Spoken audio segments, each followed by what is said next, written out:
బోర్డులు పెట్టమనండి. అది పార్టీలకు అతీతంగా ఈ ప్రభుత్వం వీళ్ళందరినీ ఐడెంటిఫై చేసింది, చట్టపరమైన చర్యలు ఖచ్చితంగా తీసుకోబడను అని చెప్తే ఎవరన్నా కాదంటారా? చెప్పండి ప్రసాద్ గారు. మీరు అడిగిన దానిలో నెంబర్ 1 ఏంటంటే పవన్ కళ్యాణ్ గారు మీరు పంచాయతీలు చేసుకోండి అనే మాట ఆయన అనలేదు, దాన్ని మేము పునరుద్ఘాటించలేదు. నెంబర్ 1 ఆయన ఒక నిమిషం అని మాట్లాడినండి. ఆయన అన్న ఉద్దేశం ఏంటంటే పంచాయతీ లాంటి ఒక్క నిమిషం అని మాట్లాడండి. మీరు మాల్లో ఉన్నారు, యాత్రకి వెళ్ళి వచ్చారు, ఆయన మాడి మేము సుస్పష్టంగా విన్నాం. కాబట్టి నేను మళ్ళీ ఆ వీడియో పంపిస్తాను, మీరు.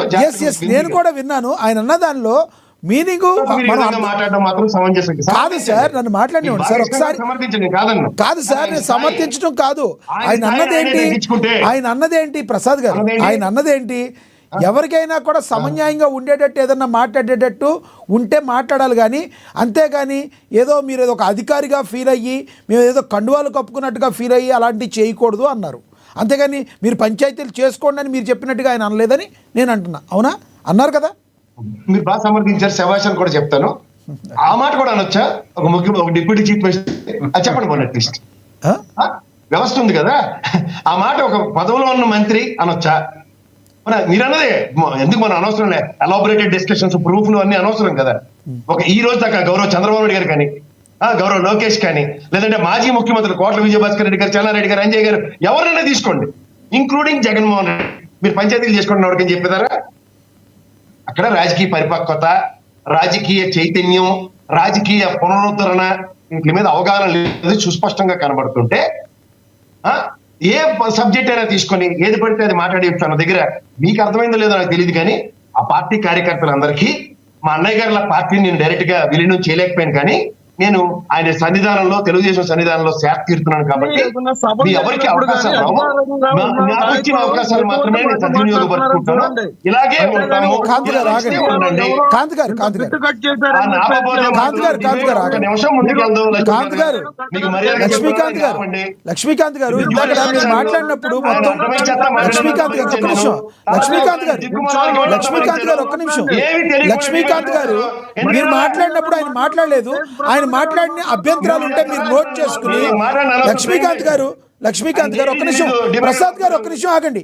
ప్రసాద్ గారు, లక్ష్మీకాంత్ గారు వినండి. లక్ష్మీకాంత్ గారు మీరు మాట్లాడినప్పుడు ఆయన మాట్లాడలేదు, మీరు నోట్ చేసుకోండి. ఆయన మాట్లాడి ఉంటే ఆయన మధ్యలో రారు, మీరు దానికి సమాధానం చెప్తారు. కానీ మీకు ఇస్తాను సమయం, నేను మీకు సమయం ఇస్తాను సార్. మధ్యలో నన్ను ఇన్వాల్వ్ చేశారు కాబట్టి నేను మాట్లాడుతున్నాను. నేను మీకు సమయం ఇస్తాను, మీరు ఆగండి, మీరు నోట్ చేసుకోండి. ఆయన అన్న మాటలు మీకు నచ్చని ఉంటే దాన్ని మీరు అపోజ్ చేయండి, కౌంటర్ చేయండి. ప్రసాద్ గారు కంటిన్యూ చేయండి ప్లీజ్. 2 విషయాలు సార్. ప్రతిసారి బలైపోతున్న జన సైనికులు.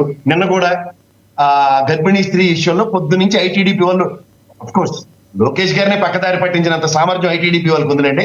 చిన్నపిల్లడైన పవన్ కళ్యాణ్ ఈ జన సైనికులు ఎంత, ఆ గర్భిణీ స్త్రీ కుటుంబ స్థలాలు, ఆయన ఏమో జనసేన కార్యకర్త అయినా సరే ఆయన మీదే అబాస్పాలు చేస్తూ వైఎస్ఆర్సీపీ అని ముసిగేసి నానా తెప్పలు పడిన దగ్గర ఈ లక్ష్మీకాంత్ గారికి తెలిసి మాడతారు, తెలియక మాడతారు. నిరంతరం ఆయన సభలో ఆయన కార్యకర్తలను ఉద్దేశించి త్యాగాలు, మా అన్నయ్య గారు మధ్యలాగా తెలియకుండా డిబేట్ కాదు, ఏ సబ్జెక్ట్ ఉండదు, చెత్త చెదరం మార్కుని సబ్జెక్ట్ ఉండదు. వాళ్ళకి పొలాలు కలిసి చెప్పకూడదు, కూర్చుని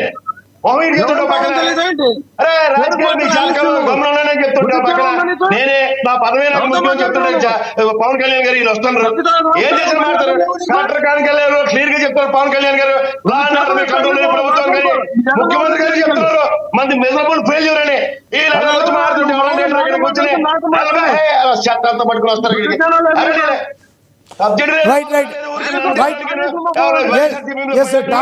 టాపిక్ మాట్లాడదాం. ప్రసాద్ గారు కంటిన్యూ చేయండి.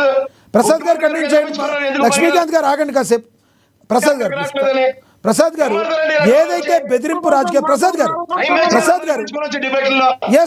గారు నా మాట నుండి, బెదిరింపు రాజకీయాలు ఏ రాజకీయ పార్టీలు చేస్తున్నాయంటే ఒక విశ్లేషకులుగా మీరు ఏం చెప్తారు? బెదిరిపోయే వాళ్ళు ఉంటే ఎవడైనా బెదిరింపు రాజకీయాల కింద చూడండి. ఎవరు బెదిరారు? పుచ్చకాయలు కంటే భుజాలు తొడుక్కున్నారు. పవన్ కళ్యాణ్ గారి ప్రవచనాలను బిడ్ అయిన వాళ్ళ పెట్టుబడిదారులు ఎవరైతే ఉన్నారో, బిడ్ అయిన వాళ్ళు, వాళ్ళ గురించి మాట్లాడుతూ నేను గంట సేపు మాట్లాడి సిద్ధంగా ఉన్నా. బిడ్ అయిన వాళ్ళకి కారణం ఏంటి? ప్రభుత్వ విధానం వెసెస్ ప్రైవేటు విధానం. ప్రైవేటు విధానంలో ప్రైవేట్ హాస్పిటల్ ఉంటుండగా ప్రభుత్వ విధానంలో తలదూర్చడానికి ఎవరు వీళ్ళు? ప్రాథమిక కర్తవ్యం ప్రజాస్వామ్యంలో ప్రభుత్వం ఏంటి?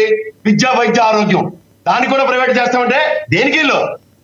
దాని మీద అవగాహన లేకుండా ఏది పడితే అది మారుతుంటే సార్, ప్రైవేటీకరణ చేస్తానని మీరు ఒక సీనియర్ అయ్యుండి ప్రైవేటీకరణకి పబ్లిక్ ప్రైవేట్ ఇద్దరు కలిపి పార్ట్నర్షిప్ మీద ప్రైవేటీకరణకి కలిసి ఉండే తేడా లేదంటారా? మీరు కూడా చెప్పట్లేదు. రాజకీయ నాయకులు అంటే ఎలాగో చెప్పరు. మీరు కొంచెం ప్రజలకి మాలాంటి వాళ్ళకి అర్థమయ్యేటట్టు చెప్పండి. పీపీపీ విధానానికి ప్రైవేటీకరణకి డిఫరెన్స్ ఉందా లేదా? పీపీపీ విధానం అంటే హైవే రోడ్లు ఉన్నాయి, 20 సంవత్సరాల తర్వాత జాతికి అంకితం చేయాలి. చేస్తున్నారా? చేశారా? మళ్ళీ రెన్యూవల్ అవుతున్నాయి. ఇది కూడా మన సత్య గారు ఫ్లోర్ ఆఫ్ ద హౌస్ లో మాడిందంటే 33 ఏళ్ళు, ఇంకో 33 ఏళ్ళు, ఇంకో 33 ఏళ్ళు, ఓవరాల్ గా 99 సంవత్సరాలు. లీజింగ్ యాక్ట్ గురించి తెలిసి ఎవరికైనా? లీజింగ్ యాక్ట్ తెలిసి ఎవరికైనా? ఒకసారి ఇచ్చిన తర్వాత చేతులు కాలేదంటే ఆకులు పట్టుకోవడమే. మూడోది, ప్రభుత్వ విధానంలో ప్రభుత్వ హాస్పిటల్ నడుస్తున్నప్పుడు మీరు అన్నట్టు పీపీపీ విధానం ప్రైవేట్ వ్యవస్థలో దేనికి వస్తున్నాయి? ఇప్పుడు అంబులెన్స్ ఉంది. We are not contradicting that. ప్రైవేటీకరణ అన్న దగ్గర, పీపీపీ విధానం అన్న దగ్గర సబ్సిడరీస్ ఏవైతే ఉంటాయో, నేను మొన్న కూడా చెప్పాను డిబేట్ లో, మెడ్విన్ హాస్పిటల్ కానీ, లేదా మెడిసిటీ కానీ, లేదంటే అపోలో హాస్పిటల్కి సంబంధించిన అన్ని మెడికల్ షాపులు పెట్టమనండి. ఎవరు కాదన్నారు? సబ్సిడైజ్ ఇవ్వమనండి. ఎవరు కాదన్నారు? కేంద్ర ప్రభుత్వం ఇచ్చిన హాస్పిటల్, జనరిక్ హాస్పిటల్, దాన్ని కూడా పెట్టమనండి అక్కడ. ఎవరు కాదన్నారు? ఇవి ఏవి చేయకుండా ఉన్న హాస్పిటల్లో అసలు ప్రాతిపదిక తెలుసా మీకు? ఆల్రెడీ గవర్నమెంట్ హాస్పిటల్లో ఎన్ని పడకల హాస్పిటల్? 430, 420 హాస్పిటల్ బెడ్లు ఉంటాయి.